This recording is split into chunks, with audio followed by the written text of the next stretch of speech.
Hello everyone, स्वागत है आप सभी को आपका अपना YouTube channel Azhar study campus YouTube channel पर। तो दोस्तों, बिना देरी के चलिए आज हम लोग सेट नंबर यानी टेस्ट सीरीज़ का जो नंबर 3 है, सेट नंबर 3 पर हम लोग बात करेंगे, चर्चा करेंगे, ठीक है। जिसमें हम लोग आज इस वीडियो में चर्चा करेंगे हिंदी लैंग्वेज पर। दोस्तों, आप लोगों से गुजारिश है कि वीडियो को ज़्यादा से ज़्यादा शेयर कीजिए ताकि इस चैनल पर सब्सक्राइबर थोड़ा इंक्रीज हो, ताकि हमें मोटिवेशन मिले, क्योंकि आपके लाइक शेयर और सब्सक्राइबर का मेंबर इंक्रीज होने से हमें मोटिवेशन मिलता है। दोस्तों, थोड़ा व्यस्तता के कारण वीडियो जो है सो डिले हो जाता है। अब कोशिश करूंगा कि आपको डेली मैं वीडियो इस पर अपलोड किया करूं।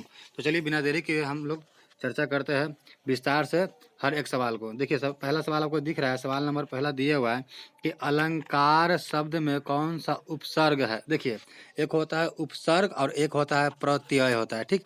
जैसे अंग्रेजी में होता है प्रीफिक्स, प्रीफिक्स होता है, प्रीफिक्स होता है, ठीक ना।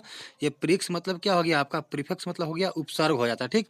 और एक होता है सफिक्स, तो सफिक्स मतलब आपका हो जाता है प्रत्यय। प्रीफिक्स क्या होता है, प्री यानी जो पहले लगे वो प्रीफिक्स यानी कि उपसर्ग होता है, और सफिक्स यानी जो बाद में लगे, अंत में लगे, लास्ट में लगे, वो प्रत्यय होता है, ठीक ना। इतना ध्यान रखिएगा। तो यहाँ आपसे सवाल में पूछा है कि अलंकार शब्द में कौन सा उपसर्ग है, और 4 ऑप्शन आपको दिया हुआ है, ठीक ना। तो आपको राइट आंसर इसका बताना है। तो इसका सही आंसर हो जाएगा अलंकार में जो उपसर्ग है यानी कि प्रीफिक्स जो है वो आपका हो जाएगा ऑप्शन नंबर बी, अल आपका राइट आंसर हो जाएगा। अल, अल क्या है, एक उर्दू वर्ड है, ठीक ना। ये उर्दू का उपसर्ग लगा हुआ, प्रीफिक्स लगा हुआ है अलंकार शब्द में। तो चलिए बिना देरी के आज का अगला सवाल देखते हैं। सवाल है दूसरा नंबर कि नेत्रहीन शब्द में कौन सा समास है।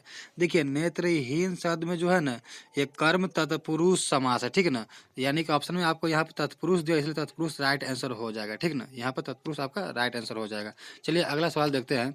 सवाल दिया हुआ है तीसरा नंबर, मेरी गोद में बिल्ली है, इस वाक्य में कौन सा कारक है, ये बताना। देखिए, मेरी गोद में बिल्ली है, इस वाक्य में क्या है, कौन सा कारक है। तो क्या लिखा है, आप गौर से पढ़िएगा इस सेंटेंस को, वाक्य को।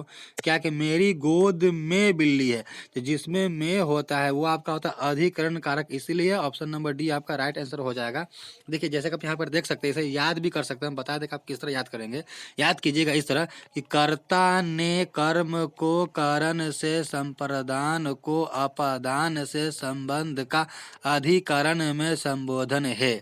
और बाकी जो बच गया एक्स्ट्रा उसे भी आप एक बार देख लेंगे, समझ लेंगे, तो अच्छे से आपको कंठस्थ हो जाएगा, याद हो जाएगा, ठीक ना। देखिए, जैसे कि यहाँ पर जो पूछा है कि मेरी गोद में बिल्ली है, तो यहाँ में दिए हुआ है, ठीक ना। इसमें तो में जिसमें होता है, देखिए अधिकरण में, तो में जिसमें रहेगा वो हो जाएगा अधिकरण कारक, ठीक ना।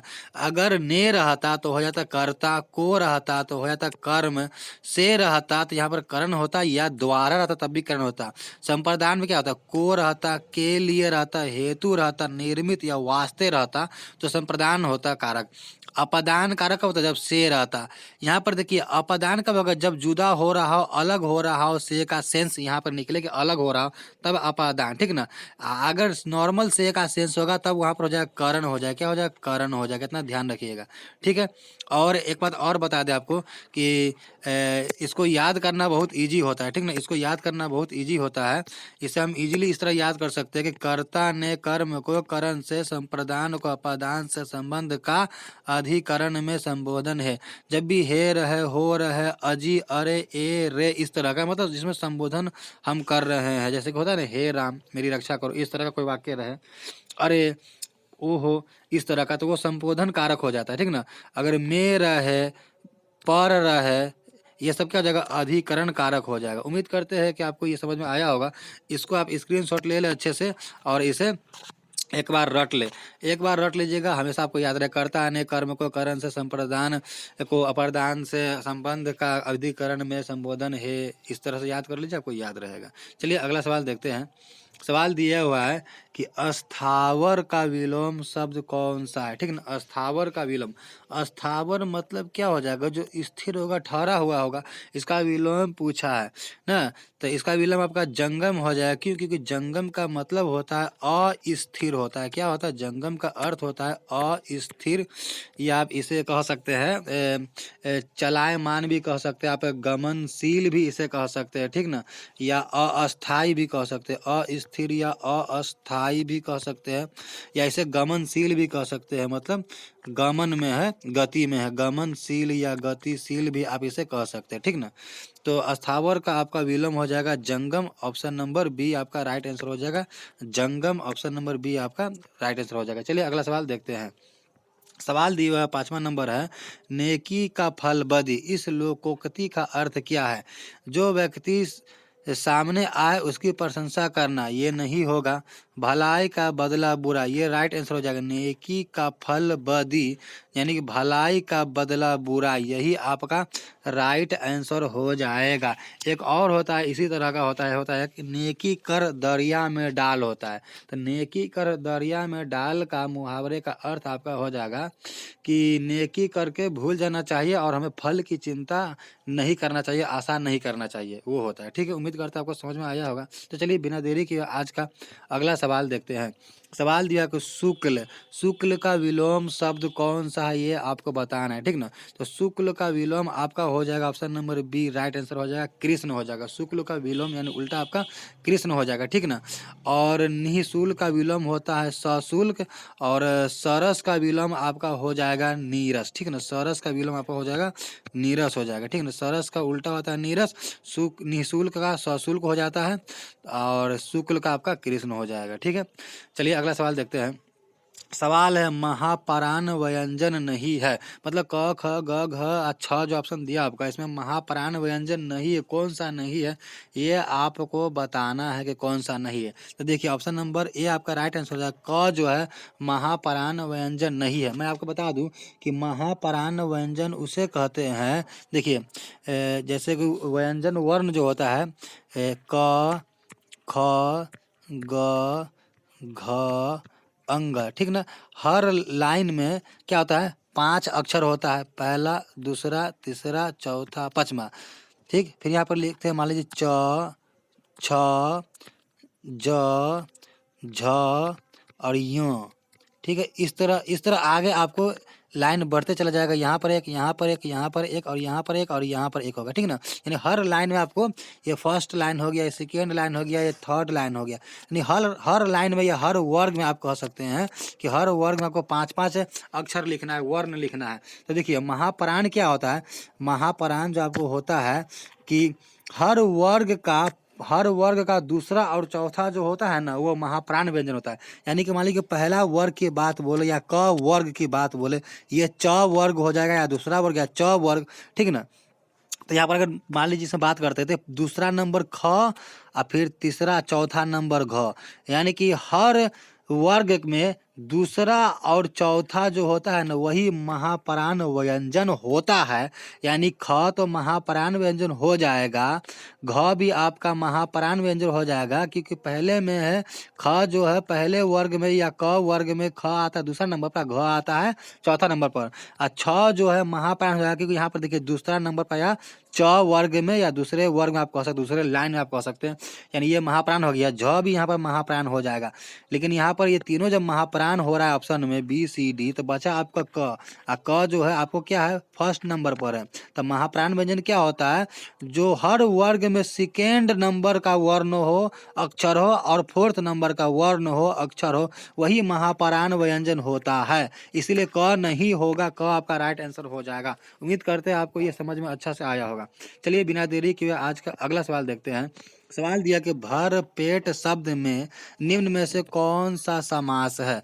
भर पेट शब्द में कौन सा समास है, देखिए तो भर पेट शब्द में आपका हो जाएगा अव्ययी भाव समास, right answer option number C आपका राइट आंसर हो जाएगा। जैसे कि अव्ययी भाव समास में हो जाएगा आपको क्या होता है कि भर लगा देगा या मात्र लगा देगा, ठीक ना। अगर भर लग गया किसी समास में या आप कह सकते हैं कि मात्र लग गया, तो वो क्या हो जाएगा अव्ययी भाव में आ जाता है। जैसे अगर मान लीजिए उदाहरण के तौर पर भरसक जो हो जाएगा भरसक, या भर रात या भर दिन हो जाए आपको, ठीक ना। या एक मात्र हो जाए, या आपका एक मात्र हो जाए, एक मात्र हो जाए, ठीक ना। ये सब आपका क्या हो जाएगा अव्ययीभाव समास हो जाएगा। अव्ययीभाव समास आपका हो जाएगा। उम्मीद करते हैं आपको समझ में आया होगा। तो चलिए बिना देरी किए आज का अगला सवाल देखते हैं। सवाल दिया कि पृथ्वी शब्द का पर्यायवाची क्या है? तो पृथ्वी का पर्यायवाची वसुधा भी होता है, उर्वी भी होता है, भू भी होता है, इसीलिए ऑप्शन नंबर डी आपका राइट आंसर हो जाएगा। तो चलिए बिना देरी किए आज का अगला सवाल देखते हैं। सवाल है, पर्वत की तलहटी के लिए एक शब्द का चयन करें।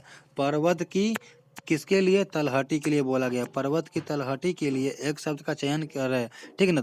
घाटी नहीं होगा, द्रोण नहीं होगा, बेसिन नहीं होगा। जब ये तीनों नहीं होगा तो यही आपका राइट आंसर हो जाएगा उपत्यका, ठीक है ना। पर्वत की तलहटी के लिए उपत्यका सबसे बेस्ट वर्ड है, ठीक है ना, शब्द है। यही आपका ऑप्शन नंबर डी आपका राइट आंसर हो जाएगा। चलिए अगला सवाल देखते हैं। सवाल देखिए, जिसके हाथ में चक्र हो के लिए एक शब्द कौन सा होगा तो बताना है। तो जिसके हाथ में चक्र हो, आप भी जानते होंगे, उसे चक्रपाणी कहते हैं। जिसके हाथ में क्या हो, चक्र हो, उसे क्या कहा जाता है? उसे चक्रपाणी कहा जाता है। चक्रपाणी कौन है? तो आपको पता होगा कि भगवान विष्णु का दूसरा नाम क्या है? चक्रपाणी है। चक्रपाणी जो है किनका नाम है? तो भगवान विष्णु का दूसरा नाम क्या है?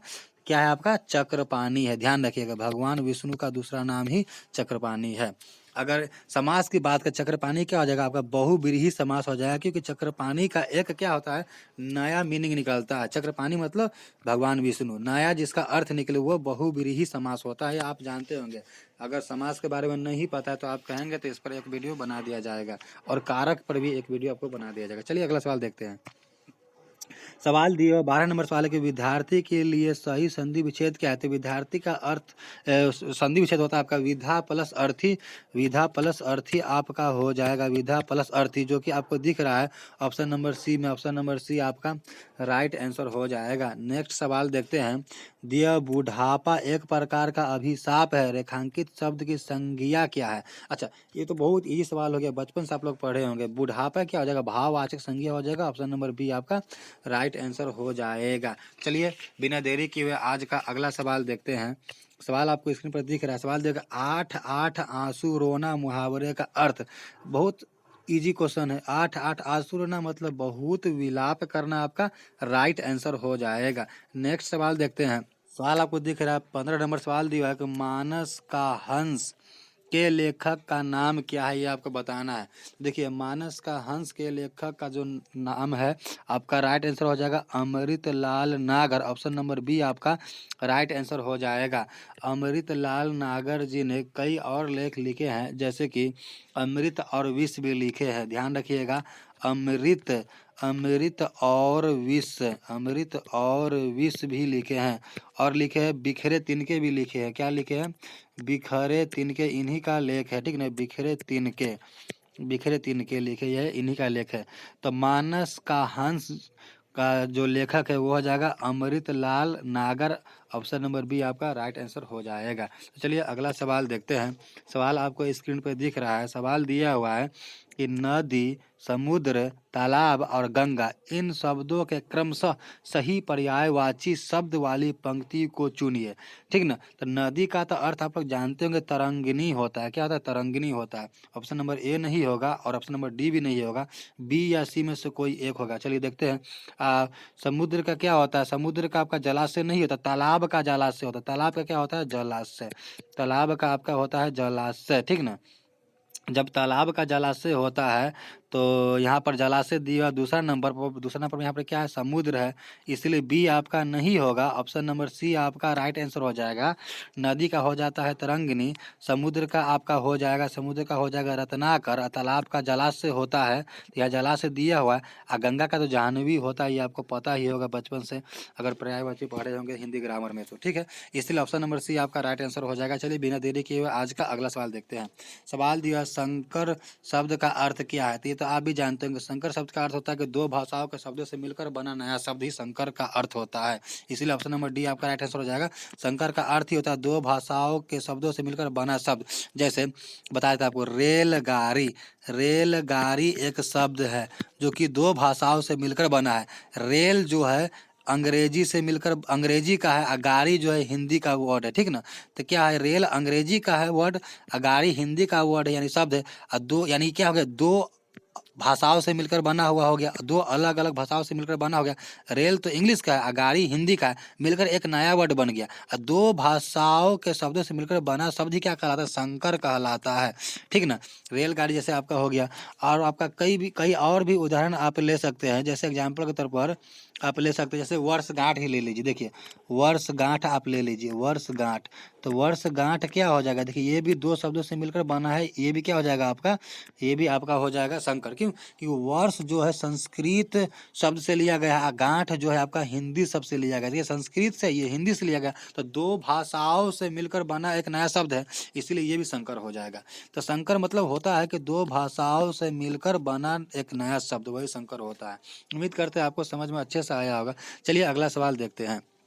सवाल दिया 18 नंबर सवाल आपको दिख रहा है स्क्रीन पर। सवाल है, वह वाक्य सरल वाक्य कहलाते हैं जिनमें क्या होता है ये बताना है।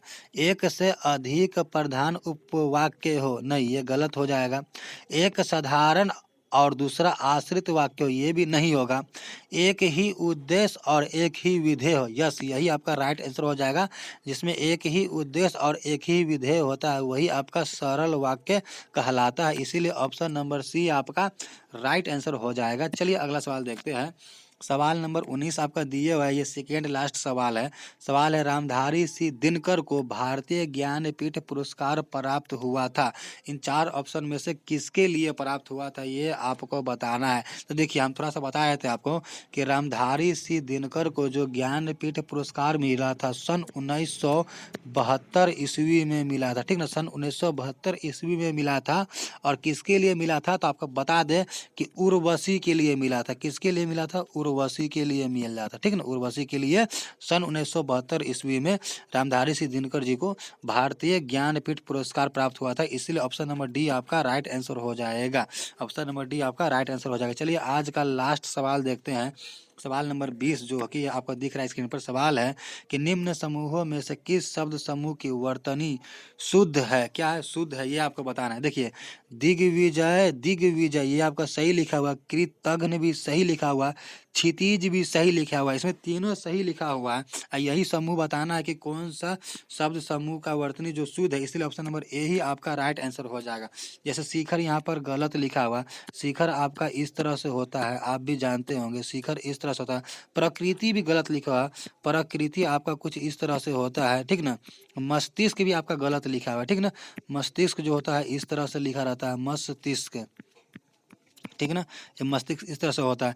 जय श्री भी गलत है, श्री इधर से ना होकर इधर से होना चाहिए था। दैहिक नहीं है, देहिक, दैहिक में डबल एकले होना चाहिए। स्त्रियां में आपका इस तरह का आएगा। ठीक ना, स्त्रियां आपको देखिए यहाँ पर हम लिख देते हैं, स्त्रियां में इस तरह का कुछ होता है जो कि यहाँ पर मिस प्रिंट मतलब छूटा हुआ है, नहीं दिया हुआ है, तो स्त्रियां भी गलत है आपका।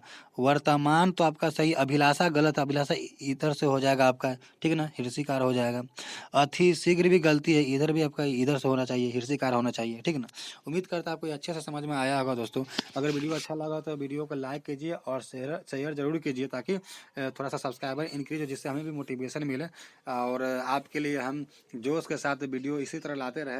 और दोस्तों थोड़ा सा डिले हो जाता है क्योंकि हम अपने कुछ काम में, पर्सनल लाइफ में थोड़ा सा व्यस्तता के कारण, और जो मेरा ऑफलाइन क्लासेज है उसकी व्यस्तता के कारण हम वीडियो अपलोड नहीं कर पाते हैं। तो इसके लिए हम क्षमा चाहते हैं। अब से हम कोशिश करेंगे कि डेली आपको वीडियो मिले इस चैनल पर। ठीक ना, तो दोस्तों चैनल पर बने रहे, वीडियो को लाइक शेयर जरूर कीजिए, और चैनल को अब तक सब्सक्राइब नहीं किए तो चैनल को सब्सक्राइब जरूर कीजिए। तो ठीक है दोस्तों, मिलते हैं नए वीडियो में नए सेट के साथ या नए सब्जेक्ट के साथ। तब तक के लिए मस्त रहिए, स्वस्थ रहिए और लगन के साथ स्टडी करते रहिए राइट डायरेक्शन में।